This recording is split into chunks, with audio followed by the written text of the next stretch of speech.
Peaky, hello. I gather you witnessed much of what happened last night. What did you see? I was riding back maybe like 2 a.m. I seen like one line of fire. It looked like it was contained at the time. And then like by the time I got here, it was probably two of those lines of flats were on fire, like mainly the top bit. And then took maybe an hour, and then like most of the building was on fire. But I'm not gonna lie, one thing I wanted to say though, this thing that they're all saying about, oh, it might have been a fridge that exploded or something like that. I don't know about all of that, but what I do know is they did regeneration last year to that building that they're talking about doing to all of these buildings. They did it to that building only, £10 million they're talking about, and put these shoddy plastic things on there that set up a light because they want more reasons to knock these blocks down. There's two options. They could either regenerate the blocks or they could knock them down. And after that, I'm not so sure that was totally an accident. I'm not even gonna lie. Like, I'm not even gonna lie to you. You could pause me there, but I'm not gonna lie. The whole situation that's going on in this area, the way that they don't want us, the way that they don't want us here, and they put those rich man's blocks over there, and then they tell certain man in Frinstead they can't even go into that section. That's outrageous. I can't lie. The way that they treat man in here is terrible, innit? So I understand. I can't even take the belief out of my mind that that wasn't just an accident. Do you know what I'm saying?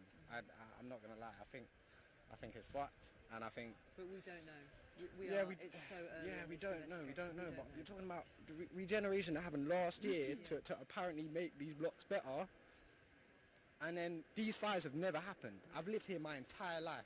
My mum's lived here a very long time, and these kind of things have never ever happened in this area. Like, I don't know what they spent £10 million on. But the lifts in this block and all the blocks around, they only cost 60 grand to fix, and they still never replaced them throughout the time I've lived here. So 10 million for that? No, they didn't. No. Okay. I'm not really fucking with the government right now. That's all I'm saying. Hey, I'm going to apologise for your language. How did you feel when you were talking to Victoria Derbyshire? Well, I mean, I was angry obviously because we all know as a community, you can see how many hundreds of people are out here. We know this regeneration wasn't for our benefit. We already know this is facts. It's not really a theory anymore. It's not conspiracy, nothing like that. Everyone is well aware of the situation. Our land is worth money, and they don't care about us as people. And Victoria Derbyshire, or whatever her name is, when she was talking to me and she was talking to other people, she was asking leading questions, like as if to not get into the root of what's actually going on. She's just asking everyone exactly the same thing. How do you feel? How do you feel? Okay, I understand. And they're asking leading questions about the causes, like saying it was a malfunctioning fridge, and it's just, they're mocking our intelligence. They're mocking our intelligence. Everyone knows it. There's more to this than it seems. You can see from the reaction. You can see from the anger. Yeah, so in terms of what you wanted to say before you were sort of interrupted and steered on the second half, what is it that you wanted to say? What do you still want to say? Well, in terms of the causes and everything around it? Well, in terms of the causes, yeah. I'm not a scientist. I didn't study the block before and after the situation, but I am someone who's lived in the area, and I know all of the tower blocks in the area. They want to knock them down. They want to build luxury housing there, and they keep leading us on with these false ideas that we've got options, like we're either going to fix up the blocks, fix up, regenerate, or we're going to knock them down or replace them. And it's obvious from the way they treat us, from the way they allow complaints to pile up about the lifts, the quality of the lifts that get people stuck in them, that cause disabled people to have to walk up and down the stairs regularly, and elderly people. And the windows, for example, that have already claimed the life of one 10-year-old child, rest in peace Christian, from our building who fell out 6 years ago, and they just covered that up. Okay. These kind of things, these are what we need our money to be spent on. That 10 million they're talking about, sure. Where did that go? I don't know where that went, but it didn't cost 10 million to put that cladding on that building. That cladding that's already banned in Dubai and banned in certain states in America for how flammable it is outrageous. And the Grenfell action plan, they already knew that. They already published articles talking about how detrimental it was and how they were being neglected. The police wouldn't listen until the fire happened. Yeah, go for it. Just one thing, in terms of your building, what are your main concerns now? What are you going to do moving forward to stop something like this happening again, as far as you can? Well, what I can do personally, I've got a voice now. I've realised I'm given a voice by the people. The people respected what I said, so the most I can do is speak about it enough that it's not ignorable, because the government love to ignore things like this. They wait for it to blow over, for the anger to die down, and then life will just continue.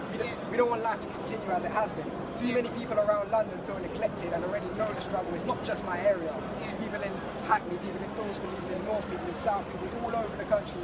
Not even just in our country as well, but we're focusing on our country. And are you happy with how today's gone so far in terms of the impact that you wanted to make? In terms of the impact we wanted to make, I suppose we made an impact, but in terms of what's actually happened, the TMO officials, they were hiding inside the building when we were all peaceful, when everyone was peaceful here. They were hiding, refusing to come, and they decided to make a slight exit and basically escape the situation. Obviously, everyone started getting riled up, getting annoyed because no one came out, and they wanted to mock the people here by giving them demands on a piece of paper instead of coming out face to face and talking to us and answering questions. And if they did come out and talk to you, what would you have said to them? We would have said, bring us Andrew Goldman.